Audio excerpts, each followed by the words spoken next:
Okay? Now let's go to the ugly and tragic art. Okay, ne. Artists have often deviated from the stereotype in beautiful subjects. Some have been attracted to decaying or dilapidated objects whose forms, colors, and textures have intrigued them. So there are artists, no, nga mugamit og subject that are not beautiful. Sometimes they tend to use what we term as ugly and tragic. But technically, they're not actually ugly and tragic. Before, I am a little bit of skeptic no on ugly and tragic art. Makakita ganing kong drawing, a painting or something like that nga murag medyo ko na unsa sini nga painting. Uy, yung kahuror man nilabad si tataka si drawing ng artists. And then during the course of this art subject, I realized no nakalimot ko nga art is an expression of the artist's emotion. So, di ka ka makaingon nga the ugly and the tragic art are not acceptable in the art community. So, mo na sila ang type of arts that they have their own particular spectrum, no? So, naamang uban nga judgmental no when it comes to ugly and tragic art. But actually, there is nothing that may be considered as an improper subject. As I have said before, you can choose any subject that you want to represent your message nga gusto nimo i-put across for your audience. The grotesque, the ugly, the tragic are all legitimate subjects as much as those that are pleasurable and beautiful subjects. Why kanang say nga na no unfair dealings when it comes to subject of art. The beautiful, the ugly are the same. Pareha na sila subject sa art. Maybe because of cultural background or whatever it is, most of people cannot no cannot embrace the ugly and tragic art. Okay, for them, as human being God, we have this tendency to be kanang kuan magud kanang happy rapirme, mga ba? We try to deviate no from art artworks or things that might unsa na kanang murag maka haruin sa may tawag anas Bisaya. Ay kanang bang maka elicit og feelings gikan nato. Like for example, min ka di ko ganahan mo tan-aw og kanang mga grotesque nga art form nga naman ma-remindan manggug ko sa akong kuan kanang nakaraan or sa akong trauma nga naagian involving this particular tragic representation of a particular event. So natay mga ingana as a viewer. So, and that is given, and that is understandable. But on the side of the artist, they are also using work of arts in order to bring out the trauma na ilapod nga nasinati when they were young, they were growing up. So, di ka makaingon nga, unsa man ni nga artist, uy, puro man naman ni dark side ang iyahang gipang draw or puro raman ni kanang kuan iyang mga drawing mo si kalami-lami kay puro naman mga horror mga itom ug uban pang malang mananak. No, you cannot say that. Remember that art is an expression again, no? So aside from expressing more pud na og that is one way of the artist to channel, no, para murag makuhaan ang nakapundo na nga murag trauma, deep feelings nga naa nila gidada. So mo na it's their way of channeling. It's also on the side of the viewer, it's also a sort of not actually warning, murag a sort of awakening, no? Kung, say for example, sa story sa usa ka artist nga mo din na siya kanang kinulata di ay siya sa pagkagamay pa, and then he ends up um, with art forms that are tragic, that are dark. So looking at his kanang artwork and then reading his biography or his story, you would realize no na kay makatunan ba nga dito pud ay pud maadyo no ang imong kulataw nimong anak kay magdako na siya nga kuan troubled, magdako na siya nga traumatic, no. So aside from the artist expressing his troubles, his traumas, it also serves as an awakening for you when you become parents someday. Yun mga ni di ka jud na kung anon hong anak kanang kulataon ka basig maparihaan ni nga artist nga tan-awa o kuan siya kanang mag, kanang dark siya og perspective sa kinabuhi. So mo na siya ang we cannot say that ugly and tragic art are way gamit, no. So they have the same bearing of those that are pleasurable and that could give us a sort of escape in life. Now, aside from intending or using art forms as an escape of our everyday life's troubles, we also connect on a particular artwork because of our kanang mga subconscious fears or traumas again. So, mao na. Okay? Okay. Happy ta jud man. Let's proceed with subject and content of art. Joke da ang hapit pa mahuman taas pam da ini nalabad si. Oh my god. Okay, so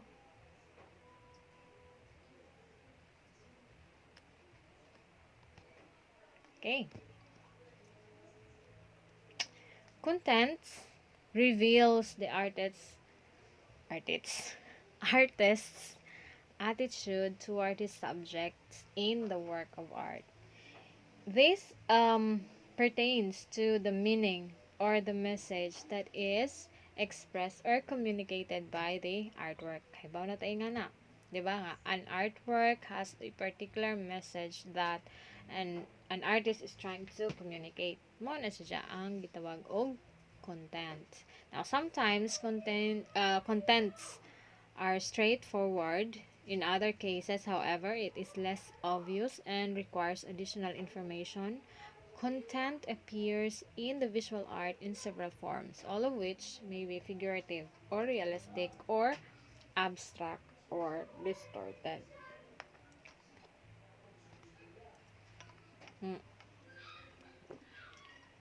Now that you have an idea how to recognize a subject, that might paved a way on how you understand a particular artwork, the next step is to understand the content.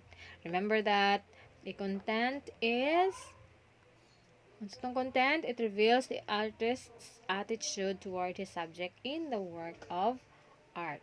No? So recognizing the subject is not necessarily grasping the contents of the work of art. Subject and content are two different things. Again, what is subject? Ang kadtong particular object na ijang represents, di ba? Okay. So, in understanding the content of art, it is important to note that there are various levels of meaning.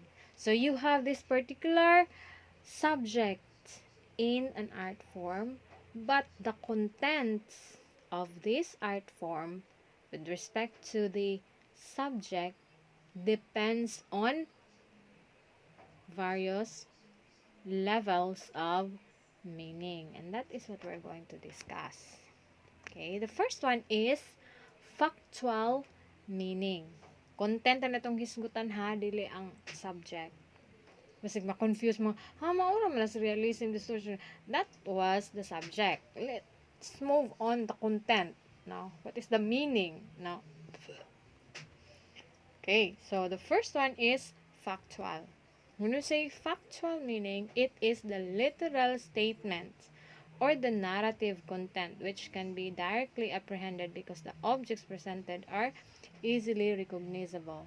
It is considered as the most rudimentary level of meaning, for it may be extracted from the identifiable, recognizable forms in the artwork and understanding how these elements relate to one another. So, kung may factual meaning, a particular artwork is done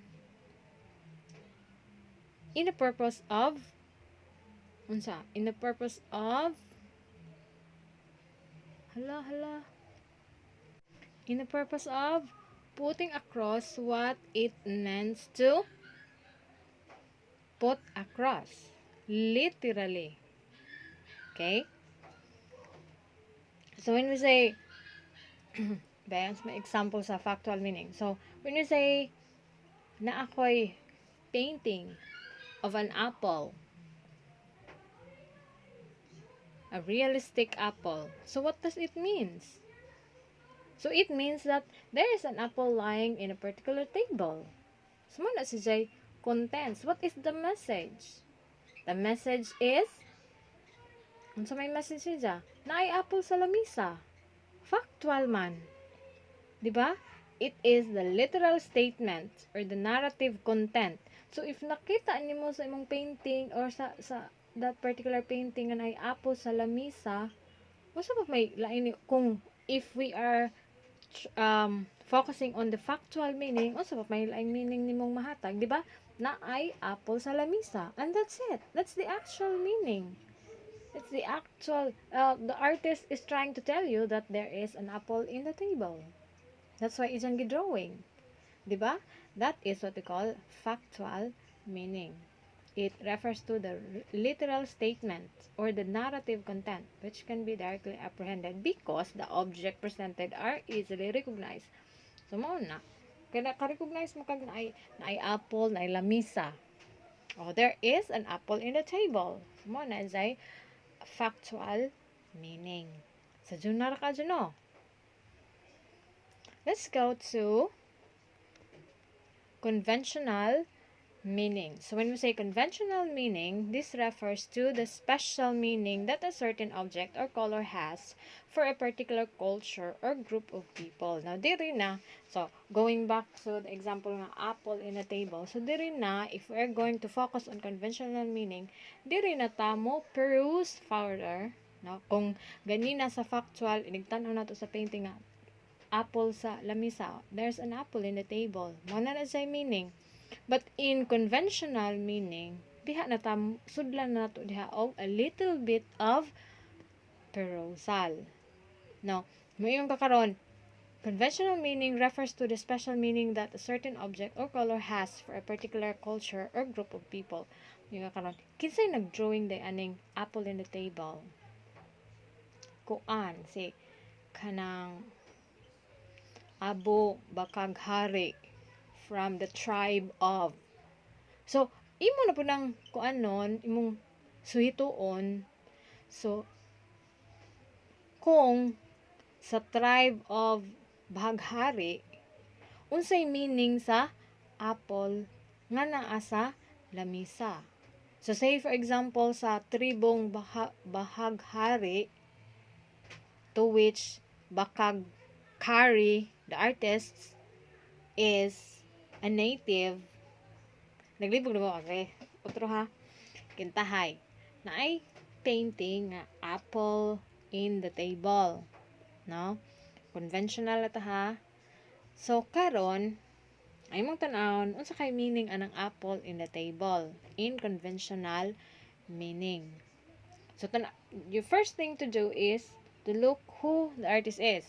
So, butang na tong, ang artist is si Abu Bakag. Abu Bakag isangan from the tribe of Bahaghari. So meaning to say, si Abu Bakag is a member or a native of kanang tribo nga bahaghari. Karon tan-aw nimo sa tribo sa bahaghari, you have to research, you have to whatever it is that you are going to do to find out unsay meaning di ay sa apple in a table sa tribo bahaghari. And then voila, you find out nga ang apple di ay nga nakabutang sa table is a symbol of abundance sa tribo bahaghari. That is what we meant by conventional meaning. You don't just give meaning out of, no? Dapat kuan siya kanang based on the special meaning that a particular culture or group of people has given meaning to that particular object or color, no, in an art form. Nasabtan? So, wait. Okay? So, these conventional meanings pertains to the acknowledged interpretations of the artwork using motifs, signs, and symbols, or any other ciphers as base of its meaning. So, meaning to say, it should be acknowledged. You don't just give meaning to a particular apple, to a particular sunset, or a particular moon, to a particular unsa pa na diha ang mga subject nimo or color sa subject nimo. You don't just use it out of. It should be acknowledged interpretation. That is in the boundary of conventional meaning. Okay? So, in giving out conventional meaning, you need to abide with the motif, the signs, the symbols, and other ciphers now as basis of your giving or interpreting as to what is the meaning of that particular artwork. Now, these conventions are established through time. Now, so these conventional meanings are established through time, strengthened by recurrent. When we say recurrent, balik-balik nga paggamit. So, strengthened by recurrent use and wide acceptance by its viewers or audience. So, this conventional meaning or associations should be established through time, strengthened by recurrent use, balik-balik kapag gamit, and of course, the wide acceptance by its viewer or audience and the scholars who study them. So, kung min kakaroon og conventional meaning, nanasay boundary, no? Kung ang factual meaning, napasay boundary nga kung unsa ray mo makit-an, it speaks what it is. So, kung kag apple in the table, na ay apple sa lamisa. That is the message of the kanang artist. But in conventional meaning, you have to abide with particular established conventions.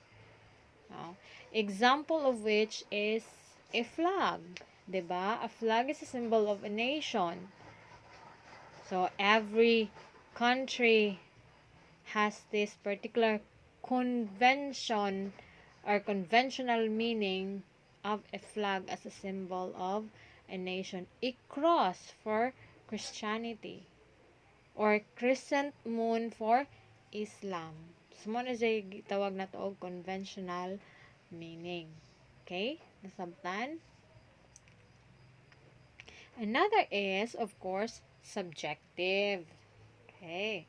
Now, subjective meaning is any personal meaning consciously or unconsciously by the artist using a private symbolism which stems from his own association of certain object, actions, or colors with past experiences. Sumon ang subjective meaning. Giving meaning according to or subject to Mana siya. When subjectivities are consulted, a variety of meaning may arise when a particular work of art is read.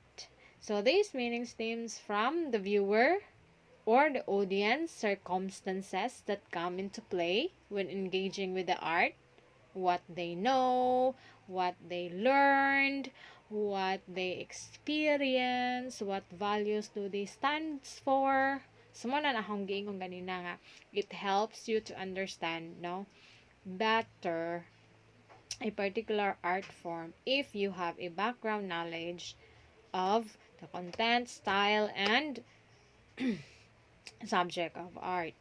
So, in subjective meaning, you give out or you formulate the meaning of a particular art based on or it stems from the viewer or the audience circumstances. When you say circumstances, imong present situation, no? That comes into play when you engage with that particular art. No?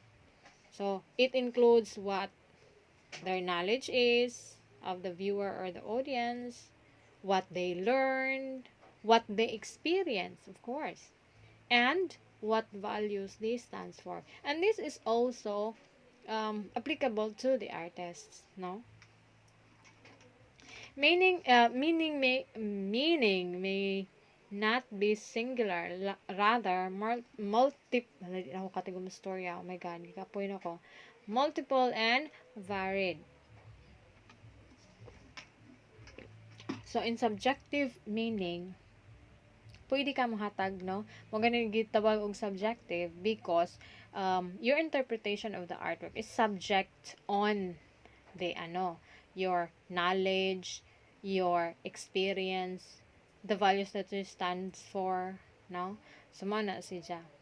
And when you say unsa nga knowledge mong but pasabot, ma'am? Knowledge on the artist, 'di ba? So when you interpret a particular painting, you need to find out who the artist is and then research, no, on the life of the artist. That's pwede na siya. But if that is impossible to do so, especially for those kanang mga dili pa sikat nga artist or those what we call mga unknown angelos, so you can use the knowledge, no, that you have about how the artist, about how the artist arrange particular subjects, di ba? Na naman ta ato gitun-an nga monim o na ang abstract, ang realism, ang distortion sa mga bot pasabot ni ana. Sumo na si Jad, diha na pud mo apply if it would be impossible for you to know the story of the artists. And also, in subjective meaning, you can also interpret the meaning of a particular artwork. Meaning to say, your interpretation may be influenced with the values that you stands for. Okay? Okay. So, here's an example of a subjective meaning. Kamar kanira itong himo example kamara sa lisod-lisod gamay. But actually, not really that lisod. Uy, nalabad si. Okay, so this is entitled The Creation of Adam from the Ceiling of the Sistine Chapel by Michelangelo in 1814. Okay. So, let's move on to our analysis. So, the first one is the subject is biblical art, of course. Now, factual meaning. So, creation story. Diba? So, looking back at the how does God create human? Magmaura na yung gi-present sa factual. No? Creation story. The creation of man. For conventional meaning, man was created in the image and likeness of God. Now, diba, which is very true. This is widely known conventional meaning. No? Kanang you are created in the image and likeness of God. And for subjective meaning, it represents the endowment of intellect to man from God. So, ni kakaron asan agikan ang subjective meaning nimo, ma'am? Of course, from the say tawag na Christian religions. So, for them, the art form, which is the creation of Adam, represents through in subjective meaning the endowment of intellect to man from God. So it means that it is a transfer of intellect from God to man. Okay? So, muna siya ang subjective. Medyo, di man jud pod ingog super lisod ang subjective. Oy, is, as I have said earlier, subjective meaning is subject to what you know, what you learn, what values you stands for, what experiences you have experienced.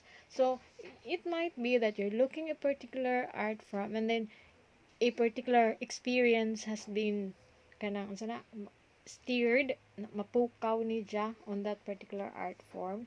That's and then you are going to give the meaning, kanang kuan siguro ni ang kanang nay painter, he is in deep sana kasakit mo nang nag create sig ingani nga painting. So, pwede na sa, that is what we call, pwede na sa nga meaning nga imong ihatag on that particular art form. And we call it subjective, no? Especially if you know something about the artist, no? So, for example, ni, kinsa pa na, ni Pollock, so, maingon ta karon nga, na, drunkard siya. So, yung tanaw ni mo sa isang painting ka, kanang number 1A, kanang kuan ni, it represents ang parang how ang meaning ani kay it represents his kuan failure in masculinity nga di na magsigan jag ihi-ihi magkuan, no? So makarili makahatag ka og meaning out of subjective interpretation. Okay? Nasabtan, kids? I hope so. Anyway, you can ask me question, you can chat me or any kuan. Okay, so to end this video module, you have your activity 2. So, pila na to activity? Activity 1, your assignment, and the question. So, for your activity 2, chill and just do the assignment and activity 1. Kolbaan, mga pips. So, that ends our module. And I will be creating links later. Have a good day, pips. Children of God. Be safe and be loved.